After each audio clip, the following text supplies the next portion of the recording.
Bonjour, bienvenue à ce nouveau webinaire de la série Un chercheur du Gérard vous parle. Aujourd'hui, on a le plaisir d'accueillir Imen Benkale qui va nous présenter Sarah avant de laisser la parole à notre présentatrice. Sarah, je te laisse présenter Imen. Oui, donc bonjour à tous et à toutes, merci d'être là. Donc, Imen, aujourd'hui, va vous faire une présentation. Donc, Imen a obtenu sa licence et son master en recherche opérationnelle à l'Université des sciences et de la technologie Ouari Boumedienne, j'espère que je l'ai bien dit, en Algérie. Elle a obtenu son doctorat avec mention excellent à l'Université du Québec à Chicoutimi en 2018, dont le sujet était l'ordonnancement d'ateliers en présence d'opérateurs. Imen fait un postdoc avec moi depuis septembre 2019, plus particulièrement en optimisation de la production hydroélectrique. Mais on travaille aussi sur d'autres problèmes là, comme le robotic automation. Hey, j'ai un blanc. Robotic Process Automation. Excusez, hein, je parle en français puis j'ai switché en anglais. Elle travaille aussi avec le professeur Jamal Rebain, qui est aussi membre du GERAD à l'occasion sur des problèmes de transport. Donc aujourd'hui, elle va vous présenter le sujet général de l'optimisation hydroélectrique. Et je me demandais, Imen, elle a préparé sa présentation en français. Est-ce que certaines personnes préféreraient que ce soit en anglais la présentation ou est-ce que le français vous convient? Bon, on va y aller en français. Et je vous avertis d'emblée, je dois quitter pendant sa présentation. Donc, si je ne suis pas là à la fin, c'est prévu. Donc, je vous laisse la parole à Imen. Merci. Donc, bonjour à tous. Merci d'assister à ma présentation. Oui, français, c'est bon. Parfait. OK, donc je vais vous partager mon écran. Est-ce que tout le monde est capable de bien voir ma présentation? Oui, c'est bon. Parfait.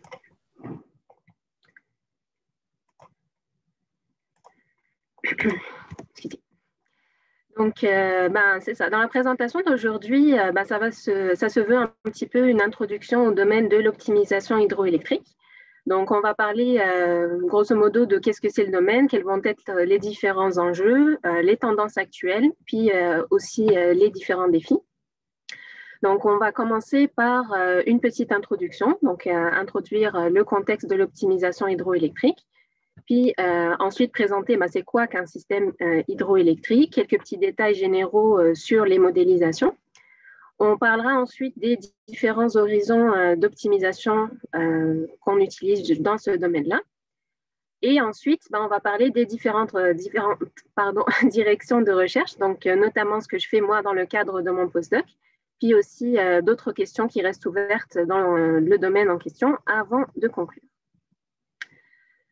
Donc, comme vous le savez tous, avec l'expansion de notre monde, puis l'augmentation des besoins en énergie, donc le secteur de production d'énergie, turbine à plein tube.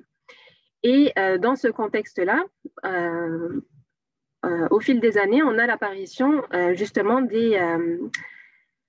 des réglementations qui font qu'on doit faire un petit peu plus attention à l'environnement. Donc, on essaie de switcher des énergies fossiles qui sont les dominantes actuellement vers des énergies qui vont être un petit peu plus renouvelables.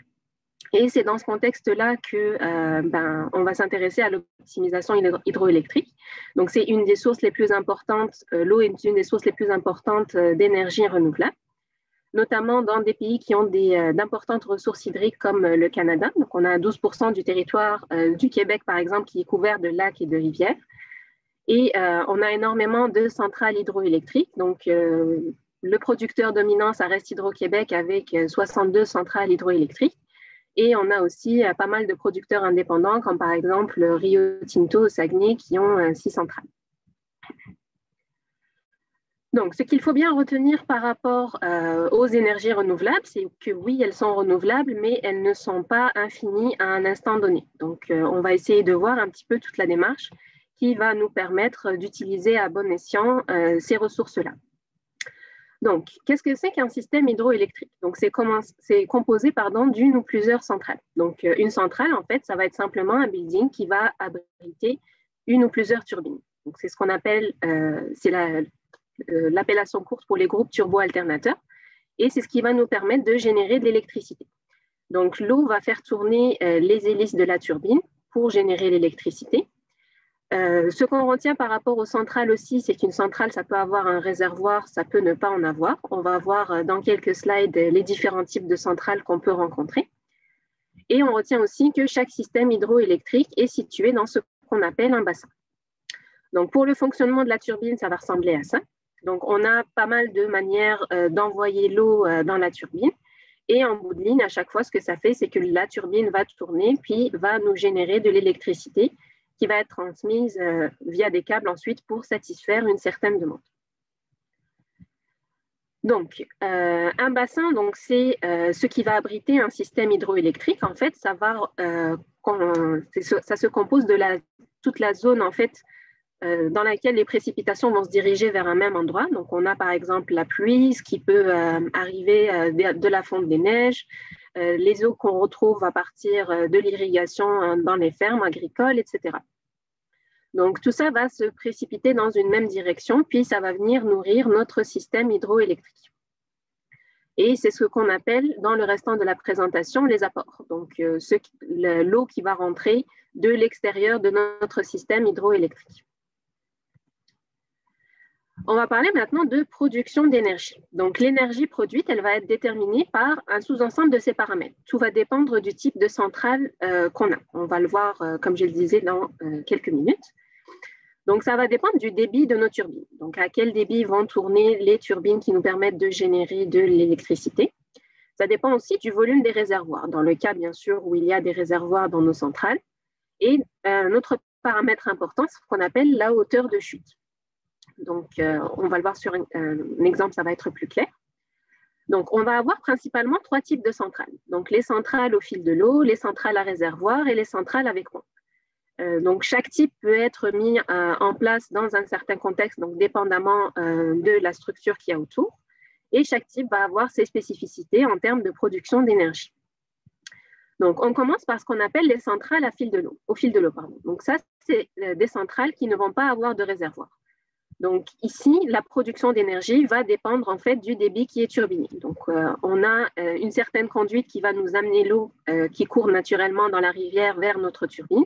Puis, ça va nous permettre de générer de l'électricité. Donc, ici, il n'y a pas de volume de réservoir à considérer. L'autre type de centrale sur lequel on effectue principalement de l'optimisation, c'est ce qu'on appelle les centrales à réservoir. Donc, ici, comme le nom l'indique, on a un réservoir, puis on est capable nous-mêmes de retenir l'eau, puis de contrôler quelle quantité ou quel débit va être turbiné dans nos différentes turbines. On va aussi avoir, dans certains cas, si mettons notre réservoir est trop plein, à déverser un certain débit.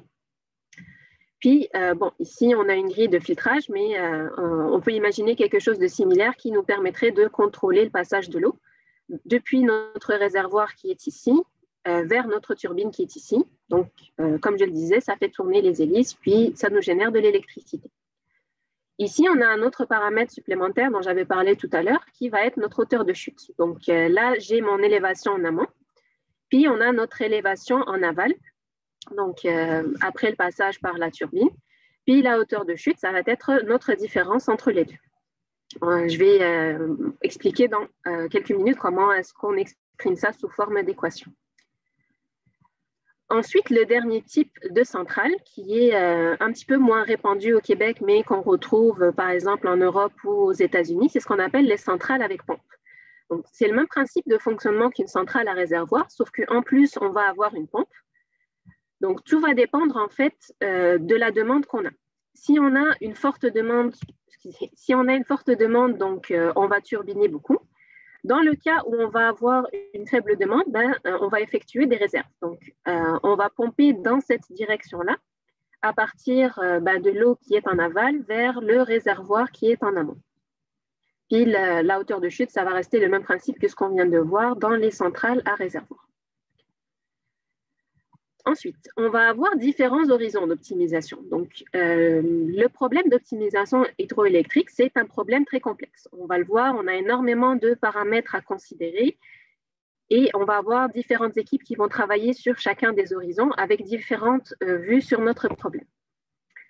Donc, on va avoir l'horizon d'optimisation à long terme, à moyen terme, puis à court terme. Et ensuite, un dernier problème qui concerne la répartition ponctuelle aux différentes centrales. Donc, le long terme, c'est un horizon d'optimisation qui va être utilisé moins régulièrement. C'est plutôt dans le cas où notre système va subir des modifications majeures. Donc, supposons par exemple qu'on va avoir la maintenance d'une certaine turbine qui est prévue et que ça va durer dans le temps. Donc, à ce moment-là, on ferait de l'optimisation à long terme pour voir comment est-ce qu'on va gérer notre système en l'absence de la turbine en question.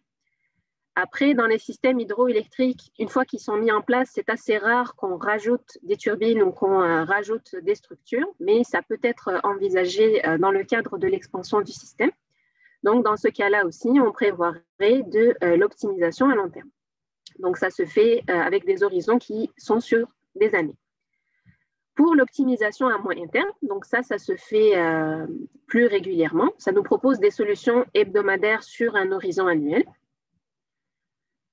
Et ça va avoir comme objectif de nous fournir ce qu'on appelle la valeur de l'eau, donc le potentiel futur qu'on peut espérer de tirer de l'eau qu'on a, puis aussi les différentes trajectoires des volumes des réservoirs. À quoi vont ressembler les volumes des réservoirs dans le temps, dans les prochaines semaines, sur un horizon annuel. On a ensuite l'optimisation à court terme. Donc, ça va être utilisé régulièrement. Ça nous fournit des solutions journalières sur un horizon de quelques semaines. Donc, c'est un horizon naturellement plus court que celui du moyen terme. Puis, le dernier problème, c'est la répartition ponctuelle. Ça, c'est quand on a une puissance totale ou un débit total à répartir. On le fait entre les différentes turbines qui peuvent composer notre centrale. Et l'objectif, dans ce cas-là, c'est de maximiser l'efficacité. Alors là, je vous ai cité différents horizons d'optimisation. On peut avoir différents objectifs dépendamment de l'horizon d'optimisation en question. Les objectifs qu'on considère en optimisation hydroélectrique, ça dépend aussi de l'environnement en termes de réglementation dans lequel notre système il évolue. Donc, on a ce qu'on appelle les marchés réglementés, qui est le type de marché qu'on a ici au Québec. Donc, dans ce type de marché-là, c'est une entreprise gouvernementale, comme Hydro-Québec dans notre cas, qui contrôle les différents prix. Et même les producteurs indépendants d'électricité, comme Rio Tinto que j'avais mentionné au début, doivent se plier aux prix qui sont fixés par Hydro-Québec pour l'achat et la vente d'électricité qui sont produites par leur centrale. Dans le cadre d'un marché réglementé, ce qui nous intéresse, ça va être de maximiser la production d'énergie. On a aussi les marchés déréglementés, qu'on retrouve typiquement dans d'autres provinces canadiennes, aux États-Unis, en Europe, comme en Norvège par exemple. Dans ce cadre-là, l'objectif, ça va être de maximiser le profit. On retrouve aussi des fois des études qui visent à minimiser les coûts. Donc, dans un marché déréglementé, c'est plus le gouvernement qui a la mainmise sur la fixation des prix. On va plutôt avoir les différents producteurs qui vont effectuer un certain nombre d'enchères sur l'énergie qu'ils peuvent produire. Puis tout ça, ça va être entré dans une sorte de framework, un squelette qui va nous permettre de réglementer tout ça, puis de fixer les différents prix aux différents producteurs. Donc, comme je le disais tout à l'heure, on a en optimisation hydroélectrique, peu importe l'horizon d'optimisation qu'on a, des problèmes qui sont extrêmement complexes. On a énormément de paramètres à considérer. Alors, on a les arrêts et démarrages des turbines, l'efficacité des turbines. Chaque turbine peut avoir sa propre efficacité qui est différente de celle des autres turbines. Ensuite, par rapport aux arrêts et démarrages, donc il faut faire attention à ça parce que ça peut causer de l'usure prématurée sur le matériel qui est très coûteux, donc c'est quelque chose qu'on veut éviter. On ne peut pas démarrer et arrêter des turbines à outrance comme on le voudrait pour essayer d'atteindre un certain objectif d'optimisation. On a à considérer les apports extérieurs que j'avais mentionnés tout à l'heure, donc tout ce qui nous arrive du bassin vers notre système hydroélectrique. Les différents débits turbinés, on a aussi les débits déversés dans certains cas. J'en avais parlé tout à l'heure, c'est quand les réservoirs sont trop pleins. Et aussi considérer les volumes des réservoirs, etc. Donc là, je vous donne un exemple simple de système hydroélectrique. Donc, on a deux centrales à réservoir. Donc, les centrales, ça va être les rectangles, puis les réservoirs, c'est mes triangles. À chaque fois, je vais avoir un certain ensemble d'apports. On a les volumes qui sont associés au réservoir, puis les débits qui sont turbinés de chacune des centrales. Donc ici, on a des centrales qui sont reliées en série. On peut avoir des systèmes beaucoup plus complexes où on a des centrales qui sont liées en parallèle, voire un mix des deux. Donc tout va dépendre de comment est construite la rivière ou le fleuve sur lequel nos centrales se trouvent. Donc tout ça va nous permettre de représenter notre système hydroélectrique. Donc on va regarder rapidement dans un modèle mathématique vraiment de base, qu'est-ce qu'il faut considérer. Donc on a un certain ensemble de centrales C puis un certain ensemble de périodes T. Donc on avait défini les différentes périodes dépendamment des horizons. On a plusieurs périodes à chaque fois puis les durées varient selon l'horizon d'optimisation qu'on utilise. Donc, dans les variables de décision, si on prend le problème vraiment le plus basique, on a à décider quels vont être les débits turbinés à une certaine centrale à une certaine période, puis le volume d'une certaine centrale à une certaine période. Puis, pour les paramètres, on a les apports que j'avais mentionnés tout à l'heure, et on a les débits maximal et minimal pour chacune des centrales. Alors, chaque turbine va avoir une capacité, puis chaque centrale va avoir une certaine capacité. Je ne peux pas dépasser une certaine capacité en termes de débit, puis on ne peut pas descendre en dessous d'une certaine capacité, d'un certain débit. Pardon. Même principe pour les volumes des réservoirs, dans le cas où on a des réservoirs. Donc, on a dit que ce qui nous intéresse, ça va être de maximiser l'énergie produite. Ce qu'on peut faire, c'est se dire, OK, je vais prendre toute l'eau qui est disponible, puis la turbiner, ça va m'assurer une énergie maximum. Sauf qu'en pratique, on ne peut pas faire ça. Alors, de un, parce qu'on a une demande qui varie tout au long de l'année, on a des apports qui vont varier aussi. Donc, on ne peut pas vider nos réservoirs systématiquement tous les jours. On a des apports, on a certaines périodes dans l'année où on a de faibles apports. Et il faut quand même pouvoir assurer une certaine demande en termes d'électricité. Donc, c'est pour cette raison qu'on a des volumes minimaux qu'on doit maintenir dans nos réservoirs pour assurer la satisfaction de la demande tout au long de l'année. Et bien sûr, on s'entend que n'importe quel réservoir va avoir une capacité maximale. Ensuite, en termes de paramètres, on a ce qu'on appelle des fonctions de production. Donc, chaque centrale va avoir sa fonction de production. On va voir aussi dans quelques minutes qu'on peut aller dans un niveau de détail un petit peu plus élevé où on considère qu'on va avoir une fonction de production par turbine.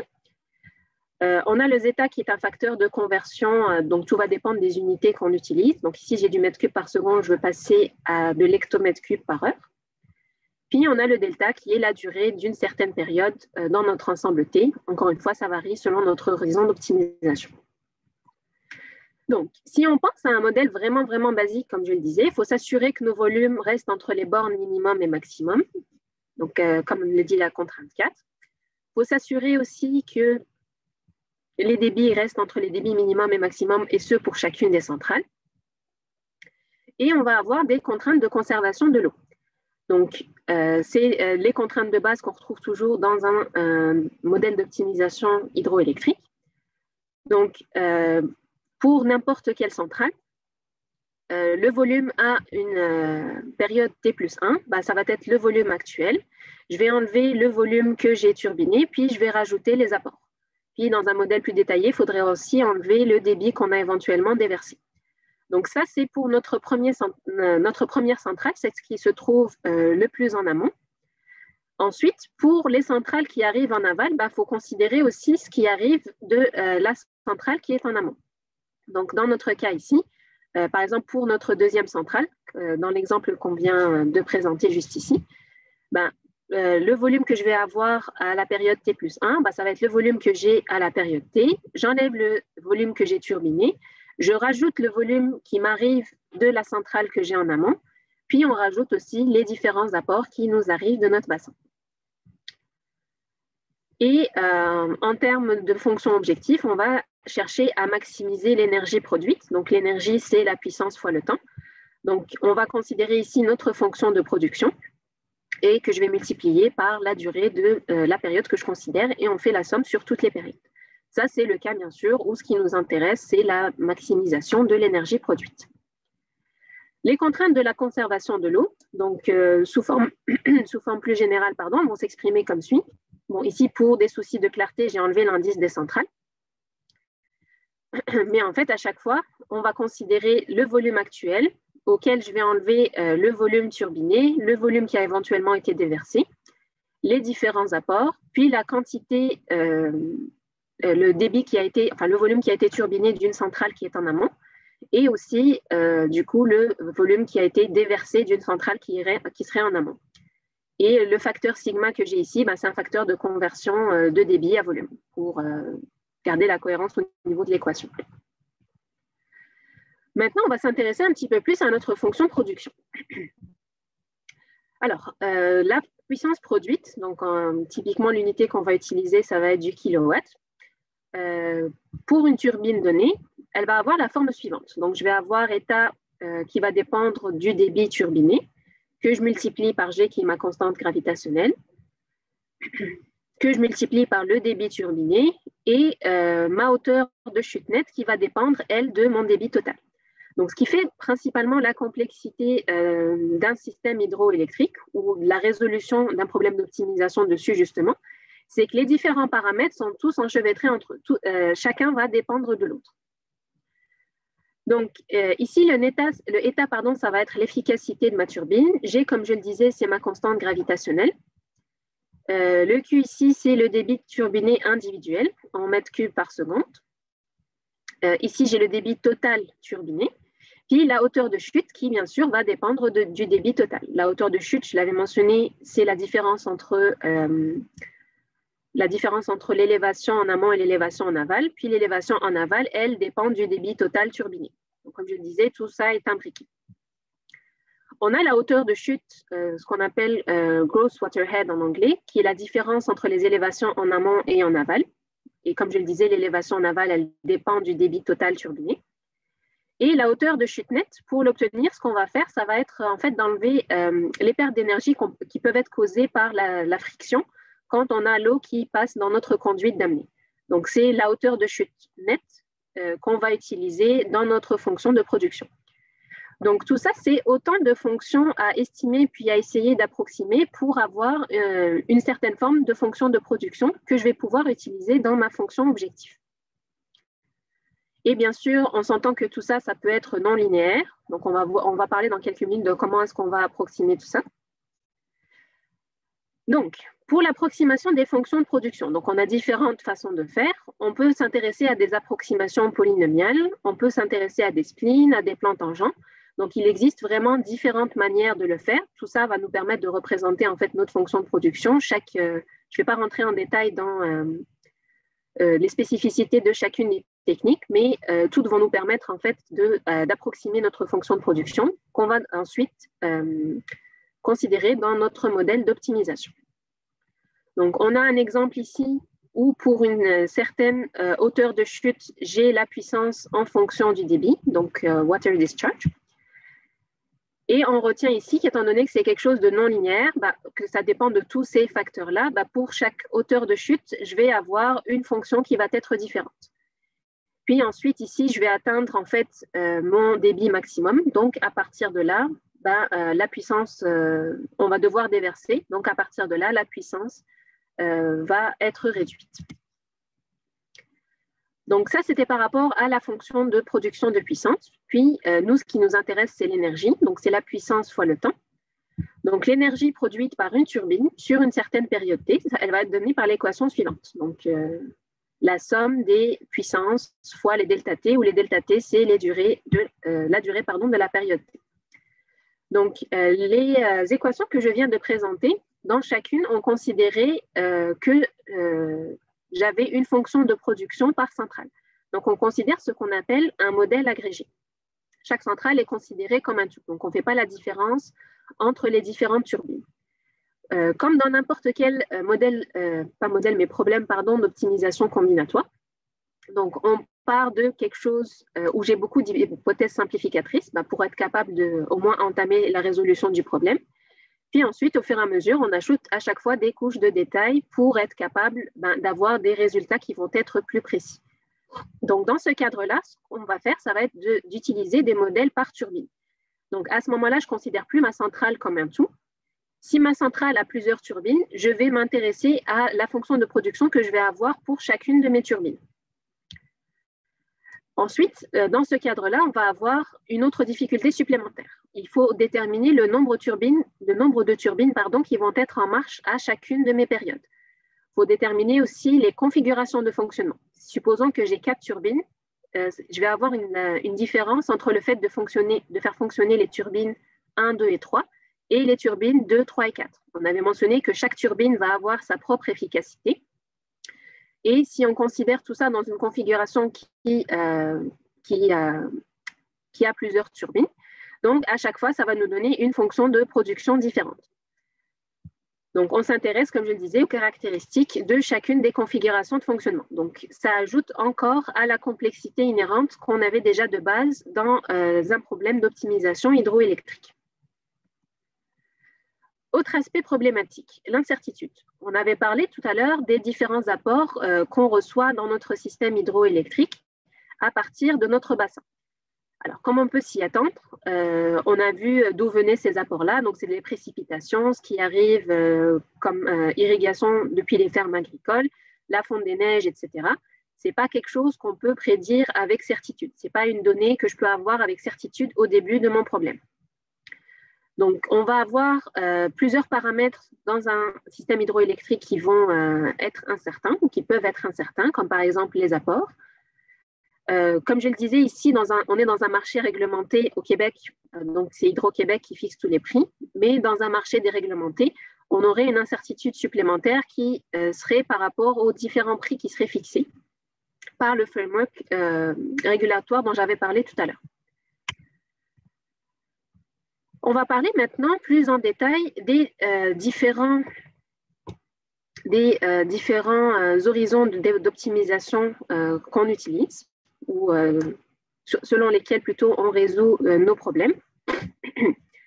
Donc, on va citer les spécificités de chacun des horizons d'optimisation. Est-ce qu'on considère l'incertitude? Est-ce qu'on ne la considère pas? Quelles vont être en fait les sorties? Qu'est-ce qui est fourni par une solution sur un horizon d'optimisation donné?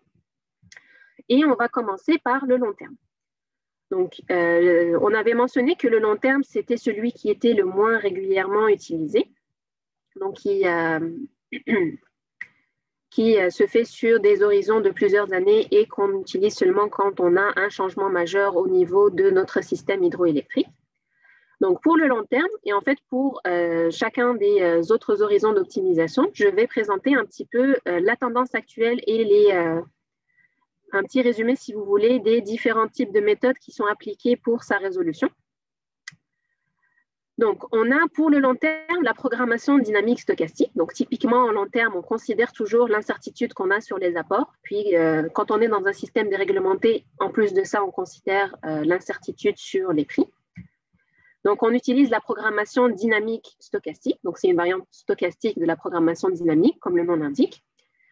Ça se base principalement sur une discrétisation de mon espace de solution. Puis, ça a comme inconvénient un petit peu qu'on peut l'appliquer juste sur des systèmes de taille assez réduite, étant donné le grand nombre de variables que ça engendre. On a aussi la programmation dynamique stochastique duale, qui, elle, permet un petit peu de contrer cet effet négatif-là, où on n'a pas de discrétisation et on va être capable plutôt de résoudre des systèmes qui vont être beaucoup plus gros. Ensuite, on a le contexte de multiples marchés. Donc, on le retrouve typiquement dans le cas où on a des marchés qui sont déréglementés. Donc, on peut avoir différents marchés qui vont acheter à partir du même système hydroélectrique. Encore une fois, tout l'objectif des études qu'on fait en optimisation hydroélectrique, c'est d'essayer de se rapprocher de plus en plus de situations réelles, puis de fournir des solutions les plus fiables possibles qui vont nous permettre d'utiliser les ressources hydriques de la manière la plus efficace possible. Typiquement, dans des modèles à long terme, ce qu'on va avoir, c'est, comme je le disais, un gros ensemble de variables, donc des gros systèmes avec énormément de variables. Et pour essayer de trouver des solutions plus rapidement, certains chercheurs se sont penchés sur la programmation parallèle, où on utilisait justement du parallélisme pour être capable de mettre à profit la puissance de calcul des ordinateurs pour être capable de résoudre des systèmes plus gros. Ensuite, on a un nouveau pan qui a émergé il y a quelques années, qui est l'utilisation des méta-heuristiques. Alors, comme vous le savez certainement, ce sont des méthodes approchées. Donc, ça nous sacrifie un petit peu la garantie d'optimalité en espérant pouvoir trouver des solutions de bonne qualité en un temps qui est pas mal réduit par rapport aux méthodes exactes, donc comme les méthodes de résolution de modèles mathématiques qu'on a présenté tout à l'heure. Aussi, un nouvel aspect très prometteur, pas un nouvel aspect, un nouveau point prometteur, pardon, en termes de méthodes de résolution pour le long terme, c'est les méthodes qui se basent sur la logique floue. Donc, la logique floue, vite fait, à l'inverse de la logique booléenne, ça ne considère pas juste le vrai et le faux. Ça considère ce qui peut être partiellement vrai. Et ça trouve tout son sens, justement, dans le cas où on a énormément d'incertitudes au niveau des différents paramètres qu'on peut avoir dans notre problème. Ensuite, on a eu l'émergence sur les dernières années avec le développement des méthodes pour l'optimisation hydroélectrique de problèmes multi-objectifs. Alors, on a présenté différents problèmes, différents objectifs, mais à chaque fois, c'était un objectif à la fois. Et on a un aspect supplémentaire qui vient s'ajouter, qui est celui de la protection de l'environnement. Donc, par exemple, le cas où il faudrait minimiser les risques d'inondation. Donc, par exemple, où il faudrait réguler le débit et les volumes qu'on est capable de déverser depuis notre système hydroélectrique. Donc, ça, c'est un autre aspect qui va rajouter encore à la complexité de nos problèmes. On a aussi ce qu'on appelle des systèmes hybrides. Donc, dans les systèmes hybrides, ce qu'on va avoir, ce n'est pas une seule source d'énergie renouvelable, mais plusieurs. On retrouve ça typiquement dans des zones ou dans des marchés où on a une forte demande. Donc, le système hydroélectrique, on s'entend qu'il est là pour servir une certaine demande, pour satisfaire une certaine demande. Et dans certaines zones, cette demande peut être plus élevée que dans d'autres zones. Et les ressources hydriques à elles seules ne permettraient pas de satisfaire la demande en question. Donc, on retrouverait ce qu'on appelle des systèmes hybrides où on a d'autres sources d'énergie renouvelables comme l'énergie éolienne, l'énergie thermale, l'énergie photovoltaïque, etc. Donc ça existe en complément de nos centrales hydroélectriques. Donc le problème d'optimisation hydroélectrique déjà pris tout seul est extrêmement complexe. Je vous laisse deviner ce que ça donne quand on rajoute d'autres sources d'énergie renouvelable. Donc ça rajoute toute une panoplie d'autres paramètres aussi qui peuvent être incertains et qui vont encore plus nous complexifier la résolution du problème.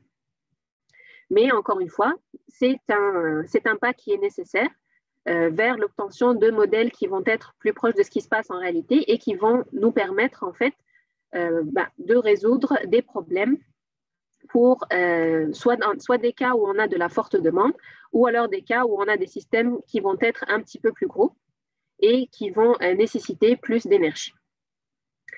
Ensuite, dans la gestion de l'incertitude, on a un pan de méthode qui se base sur l'intelligence artificielle. Donc ça aussi, c'est assez nouveau, relativement nouveau, on va dire, dans le domaine d'optimisation hydroélectrique.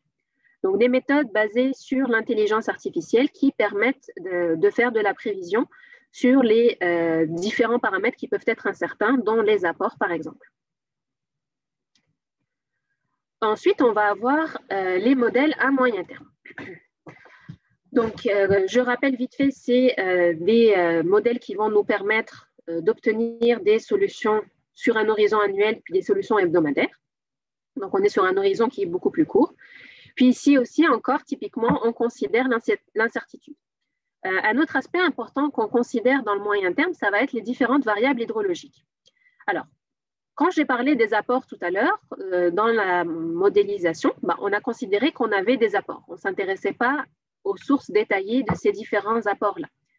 C'est ce qu'on fait dans le moyen terme typiquement. Donc, par exemple, pour les apports, on va regarder si ça vient des différentes crues qu'on peut avoir, si ça vient de la fonte des neiges, si ça vient de l'irrigation de fermes agricoles, etc. Donc, la considération de paramètres hydrologiques ou qui vont aussi être teintés d'incertitude va encore venir complexifier notre problème. On retrouve énormément de méthodes basées sur la programmation dynamique stochastique pour notre moyen terme. Et comme je le disais, lui, ce qu'il va nous fournir, ça va être plutôt la trajectoire des volumes des réservoirs. Donc, sur le restant de notre horizon, qui en général est annuel, à quoi va ressembler les volumes qu'on prévoit pour nos réservoirs. Et ça nous fournit aussi ce qu'on appelle la valeur de l'eau, qui est en fait le potentiel futur qu'on peut espérer tirer de l'eau qu'on a. Donc, comme je disais, voilà, on a les différents types de méthodes de programmation dynamique stochastique, donc celle de base, la duale, par échantillonnage. Je ne vais pas rentrer dans les détails de chacune des méthodes. On retrouve aussi en moyen terme des études avec des différents marchés et différents systèmes hybrides. Et on retrouve aussi des modèles ou des méthodes un petit peu plus classiques, comme par exemple la programmation non linéaire, les approximations linéaires, et une autre façon de faire un petit peu nouvelle relativement, qui est l'optimisation sous contrainte en probabilité. Donc ici, on ne va pas considérer la satisfaction de nos contraintes en absolu, mais plutôt avec une certaine probabilité. Donc ça va nous augmenter la flexibilité de nos modèles. Oups, excusez.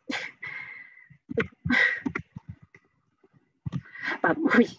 Ensuite, donc, dans le court terme, on va distinguer deux principaux problèmes. Donc, le problème dans le cas de figure déterministe. Alors, ici, sur le court terme, on est sur un horizon de planification qui est beaucoup plus court.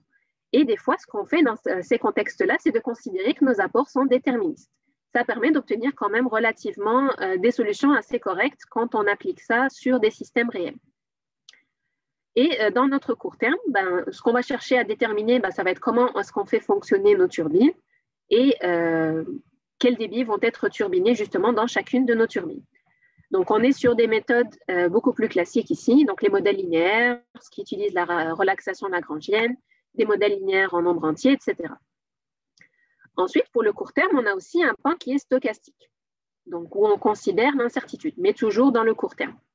Alors, ça, c'est caractérisé principalement par le fait qu'on a un très grand ensemble de scénarios possibles.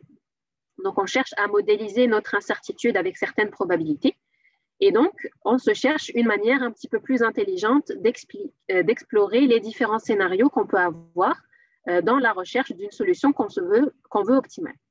Donc, on a beaucoup d'études en court terme stochastique qui utilisent ce qu'on appelle des arbres de scénarios. Donc, plutôt que d'avoir un ensemble aléatoire de scénarios, on va essayer d'organiser ça sous forme d'arbres. Puis, ça va nous permettre de déterminer une probabilité pour chacun des scénarios. On retrouve toujours des études qui se basent sur la logique floue dont j'avais parlé tout à l'heure, certaines sur l'intelligence artificielle, encore une fois, dans le but d'avoir des bonnes prédictions pour tout ce qui est incertain. Puis aussi, encore une fois, les métaheuristiques qui donnent des résultats prometteurs. Donc, oui, on est sur des méthodes approximatives, on n'a pas de garantie d'optimalité de nos solutions, mais ça ne veut pas dire pour autant qu'on n'obtient pas de bonnes solutions.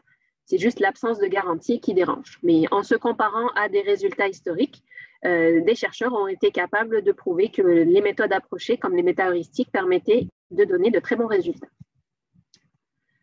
Donc, là, on a fait un petit tour de ce qui se passe actuellement en optimisation hydroélectrique, donc les tendances actuelles et ce qui se fait actuellement.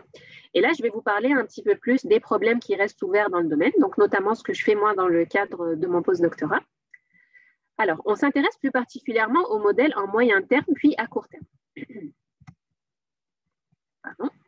Alors, le modèle à moyen terme, on a dit que ça me donnait les volumes des réservoirs, puis le modèle à court terme, ça nous permet de déterminer les turbines en marche et les débits turbinés, etc. Et ce qu'on cherche à maximiser aussi, comme je l'avais mentionné tout à l'heure, c'est la valeur marginale de l'eau. Donc, c'est quelque chose qui va nous permettre de quantifier le gain qu'on peut espérer avoir dans le futur de la quantité d'eau qu'on a. Donc, encore une fois, pas mal de paramètres à considérer, les différents pas de temps, les apports, est-ce qu'on considère des turbines agrégées, est-ce qu'on les considère comme étant individuelles, etc., etc. Donc, pour le rappel, les turbines individuelles, on les considère seulement dans le court terme. Dans tout ce qui est moyen terme et long terme, la majorité des études considèrent des turbines agrégées. Donc, on s'intéresse aux centrales comme étant des blocs. Et en fait, il y a comme un souci de communication entre ce qui se passe entre le moyen terme et le court terme. On a une valeur de l'eau, une valeur marginale de l'eau qui est transmise au court terme avec aucune information supplémentaire par rapport à d'où ça vient. On n'a pas une fonction sous forme analytique qui va me permettre d'estimer la valeur marginale de l'eau. Et comme je l'avais mentionné, je peux avoir différentes équipes de chercheurs qui travaillent sur chacun des horizons avec certaines qui vont avoir des vues différentes sur le problème. Par exemple, je vais retrouver la majorité du temps des experts en optimisation qui vont résoudre des problèmes en court terme, alors que les personnes qui s'intéressent aux problèmes en moyen terme, ça va être plutôt des personnes en génie civil, en hydrologie, etc. Donc, les façons de voir et d'appréhender le problème sont différentes. Du coup, il y a un petit manque de communication entre les deux. Donc, on avait parlé tout à l'heure de la production, comme quoi que ça dépendait des débits des turbines, de la hauteur de chute et de pas mal d'autres paramètres. Donc, j'avais présenté tout à l'heure une fonction objective vraiment simplifiée qui dit qu'on veut maximiser la production d'énergie actuelle, mais en fait, ce qu'on veut, c'est aussi maximiser le potentiel de production future qu'on obtient à partir du moyen terme. Donc, si je compare les deux, on a différents horizons de planification, donc hebdomadaire pour le moyen terme, journalier pour le court terme. Les sorties de mes différents modèles vont être différentes. Donc, l'un me donne les trajectoires des volumes, l'autre les turbines en marche. Aussi, on ne considère pas l'incertitude hydrologique en court terme, alors que c'est une composante très importante en moyen terme. On a aussi une énorme différence en termes de méthode de résolution. Dans le court terme, je peux avoir des modèles linéaires, non linéaires, linéaire en nombre entier, ça peut être déterministe, comme c'est le cas dans la majorité des études, puis rarement stochastique. Et ici, on considère les turbines individuelles. Par contre, en moyen terme, on a plus des méthodes basées sur la programmation dynamique stochastique et ses variantes.